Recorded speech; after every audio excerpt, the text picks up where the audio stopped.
నేను నాకెందుకులే అని నా సినిమాలు నేను చేసుకుంటున్నా.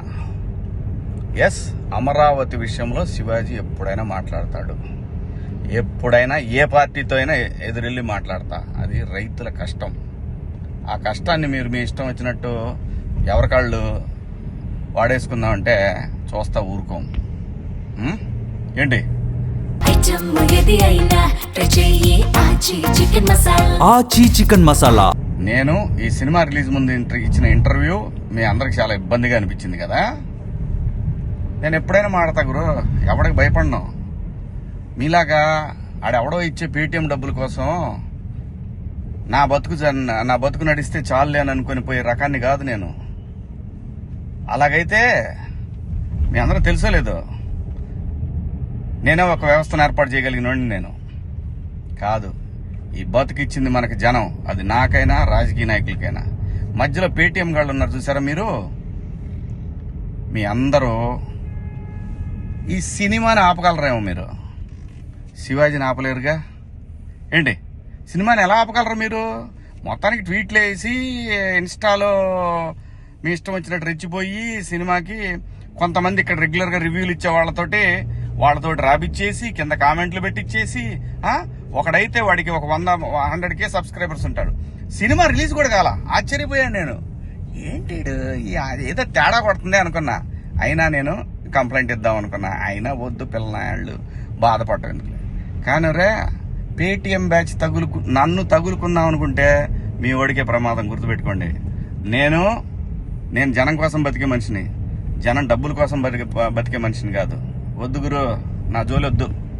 జగన్ గారు, నేను మళ్ళీ చెప్తున్నా, నాకు రాజకీయాలు వద్దు.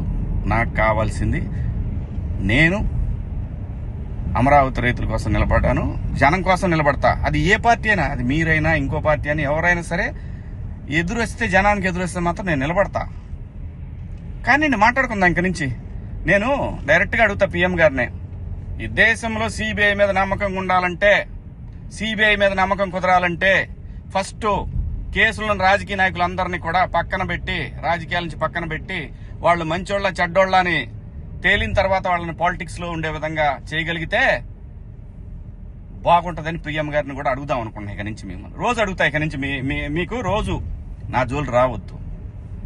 నేను నా బతుకు నేను బతుకుతున్నా, నిజాయితీగా బతుకుతున్నా. ఏ రాజకీయ పార్టీ దగ్గర పోయి చేయి జాపలా. మీరంటే భయపడతామా? ఏం చేస్తారు రాబాయ్? మీ గవర్నమెంట్ ఉన్నప్పుడే ఏం చేయలేకపోయారు. నన్ను ఎందుకు చేయలేకపోయారు తెలుసా? పైన నేచర్ ఒకటి ఉంది రాబాయ్.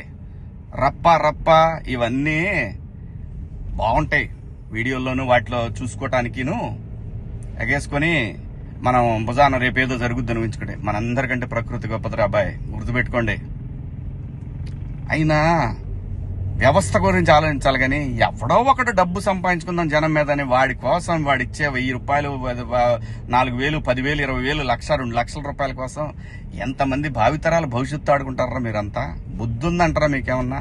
మనందరం ఏమి లేకుండా ఇంత దూరం వచ్చాం కదా. ఆచి చికెన్ మసాలా. మాట్లాడుకుందారా బాయ్, రేపు నుంచి మాట్లాడదాం మీ నాయకుడి గురించి, మీ పేటీఎం బ్యాచ్ గురించి. ఇంకా ఉన్నారు తీస్తా. ఇప్పుడు దాకా సైలెంట్గా ఉన్నా నేను. మీరు నా బతుకు దాకా వచ్చారు చూసారా, ఒక్కొక్కటి చూద్దాం, మాట్లాడుకుందాం రా బాయ్.